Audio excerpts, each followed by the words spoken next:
Pray Your Weight Away by Charles W. Shedd, 1957. Appendixes. Appendix 1.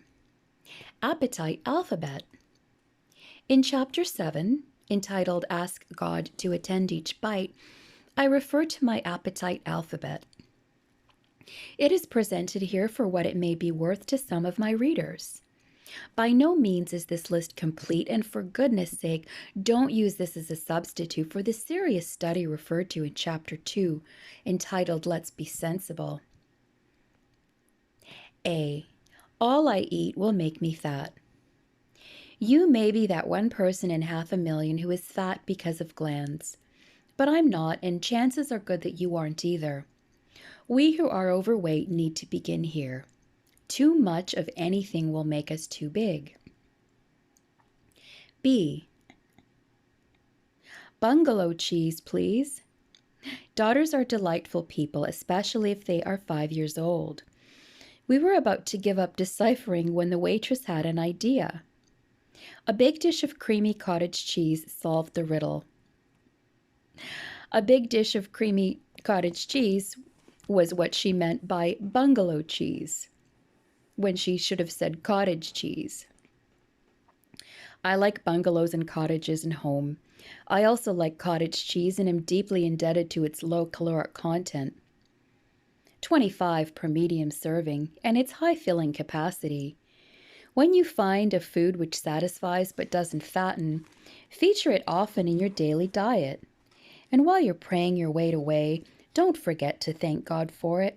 He's also due a song of praise for beets, bananas, buttermilk, blueberries, blackberries, minus cream and sugar, bouillon, cherry of Bologna, 450 calories in one small slice, beans, all except green, and of course butter.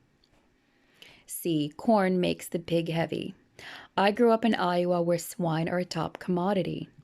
It is no coincidence that this is the tall corn state. I can eat corn, but I must remember that it contains more calories than many C's. Carrots, cabbage, celery, cucumbers, cauliflower make this a magic letter for my consuming. D. Desserts aren't for me. This includes 99% of the common desserts served in the best tea rooms or at yonder greasy spoon. At home, it's altogether different. My elegant wife knows how to make classical desserts which are low in caloric content, and that's a study all in itself. But be chary when you're out. Water-canned fruits are an exception, but when I inquire for them in most eating establishments, the waitress looks at me as if I had two heads. E. Eggs are extra excellent. Dog may be man's best friend, but the person on a diet will save some praises for two more best friends. Chickens are like cows. Not only do they make good eating themselves, they produce good eating with punctilious regularity. When we were struggling through seminary on $60 a month, we discovered dozens of ways to fix macaroni. I should actually be ashamed to mention macaroni. It's almost pure starch, in the same breath with eggs. Still, an egg is like macaroni in its various approaches. A cook with good imagination can do mighty things with the fruit of the hen. F. Fruits are fine fare. There are notable exceptions to this rule, so you'd better study the caloric charts. 1 cup of prunes, for instance, has as much count as 3 slices of angel food cake. Figs or cranberry sauce add up to 5 slices. Personally, I'll take the 5 slices, but mostly fruits are fine fare. G. Gravies are gone goods. I'm sorry about that because my Danish mother-in-law practically raised me on gravies. My wife and I fell in love when we were infants.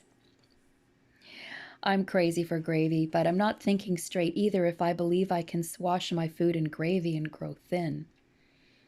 H. Haddock is better than halibut. Fish of every fin is good except that halibut can be overdone. The rare bass, catfish, and perch your husband brings home from his fishing trip can't make you fat either. Preparing fish is an art in itself. Be wary. Some cooks pack on the calories, so do honey and hard candy. Ice cream is out. When I was 9, I won a poster contest in which the prize was 21 free cones. The ticket book was gone in a couple of days, and precious few had been shared with the neighborhood small fry. Since that day, I've eaten enough ice cream to supply the average sweet shop for, well, I don't know how long. There is sherbet and certain brands of low-calorie ice cream for the dieter, but for me they're a feeble second to the velvet smoothness of the real thing. J. Juices, call the jury.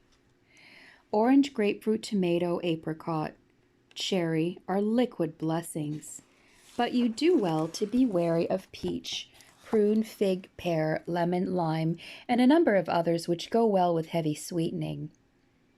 Apple juice is a fooler. It's more fattening than you think. K. Kale is for cows. K and L, K and lettuce, go together, and who will bewail their going? I know they're packed with minerals, and I'm not unwise to the 13,000 units of vitamin A in 1 pound of endive. Perhaps someday I will graduate to that mystic realm where every leafy thing is benign with blessing for me. I try spinach now and then to see if I've made it yet. I haven't. It goes down hard. All of which is simply to say that a good God offers us variety for our enjoyment. For goodness sake, don't punish yourself. And don't forget to thank the Lord that He created other things than dandelion and mustard greens. L. Lettuce is for rabbits. I agree with the wag who said, when a woman makes a failure of a dish, she puts it on a lettuce leaf and calls it a salad. Just twice in the last 3 years I've been hungry enough to enjoy lettuce, but that is a long time gone and I hope it never happens again. M. Meat is my filler. I like meat. It gives me something to sink my teeth in, and I'm ultra grateful to the cow. Beef is extra good, and fowl is even better for the dieter. Pork is loaded with fat, and that's too bad. Hostesses are sharp gals.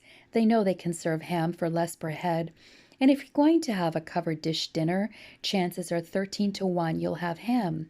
They are 26 to 1 it'll be a ham loaf. Pray, eat as little as you must, and be grateful for cold chicken when you repair to the haven of your own icebox. Noodles are like nuts. N. My mother made the best noodles. I stood by the breadboard and watched as she sliced them. But if ever there was a useless vagabond that filled you up and didn't feed you, it's the noodle. Read a chart on its variant values and you'll see what I mean. You'll also know why you got fat if you ate numerous noodles. Nuts are a nemesis too. Of course, if you like peanuts, you might eat 1 cup. These should last you nearly all day, 800 calories. Oh, olives are out. Possibly you're one of the many who never cared for olives. I do. I like almost everything except greens like okra. But everything has its bright side, and when the hors d'oeuvre come around, help yourself to an onion or an orange slice. P. Potatoes are taboo. There's one exception. A baked potato without butter contains fewer calories than a cup of peas. Q. Quinces are strictly for the birds, and quaffing of all kinds should be carefully studied. R. Rolls. Roll it on. Is there anything better than a hot roll with butter and strawberry jam? Nothing, unless it is a thin waistline. Breads, muffins, cookies, cakes, crackers, pies, waffles, pancakes, the latter 2 with syrup. All grain products from the lowly wheat. But you and I had best fix our minds on things above. S. Salads are sure support. If you meet a girl who can make good salads, you had better propose without delay. These are the fat man's crutch. Here you can lean hard. Most of them provide the crunching, which makes you think you're eating a lot even if you aren't. They act like fodder to fill the empty places. Every time we go to a dinner and there is a new salad nicely put up, I can hardly restrain my urge for 15 raws. You can also make them without lettuce. T. Tomatoes are tip-top. So are turnips, tuna, and tangerines. Tongue is usually beef, but too much is heavy on the calories. V. Vegetables are very. With the exception of potatoes, 2 helpings of corn, and too many peas, you can't go far astray in the vegetable patch. W. Watermelon is wonderful. I like spring, summer, autumn, winter, but if I were forced to choose one season and stop the calendar forever, it would have to be late summer. Give me a sweet red slice of cold watermelon, 45 calories, and every one of them food for my soul. U, X, Y, and Z. I was once told by a scolding doctor that all life was not linked with food. I guess he was right. Appendix 2. Scriptural affirmations. My morning exercises become more meaningful to me when I turned to my Bible and found verses which matched themselves to the movements. I present them here as suggestions. The reader's own selections can be made from such Old Testament books as Job, Psalms, Proverbs, Ecclesiastes, and Lamentations. Numerous other passages from both the Old and New Testaments are appropriate. If you like this sort of thing, it will not only tune you into God, but will automatically teach you verses of Scripture which will sustain and strengthen you for all of your living. Scriptures are springboards for deep waters. It can become thrilling to repeat the verses several times throughout the exercise and think new thoughts with each repetition. There will be countless new ideas presenting themselves each morning for those who pray that God will feed his thoughts into the mind. Rhythm is an individual matter. Any serious reader who tries this program will be able to coordinate the verses and movements to his own particular need. In my personal use of these affirmations, I sometimes take the liberty to delete certain phrases, making the rhythm more metrical. Exercise 1. This is the day which the Lord hath made. We will rejoice and be glad in it. Psalm 118, verse 24. Exercise 2. It is a good thing to give thanks unto the Lord and to sing praises unto thy name, O Most High, to show forth thy loving kindness in the morning and thy faithfulness every night. Psalm 92, verses 1 to 2. I will sing unto the Lord as long as I live. I will sing praise to my God while I have my being. Psalm 140, verse 33. Exercise 3. Happy is the man that findeth wisdom, and the man that getteth understanding. Proverbs 3, verse 13. Length of days is in her right hand, and in her left hand riches and honor. Her ways are ways of pleasantness, and all her paths are peace.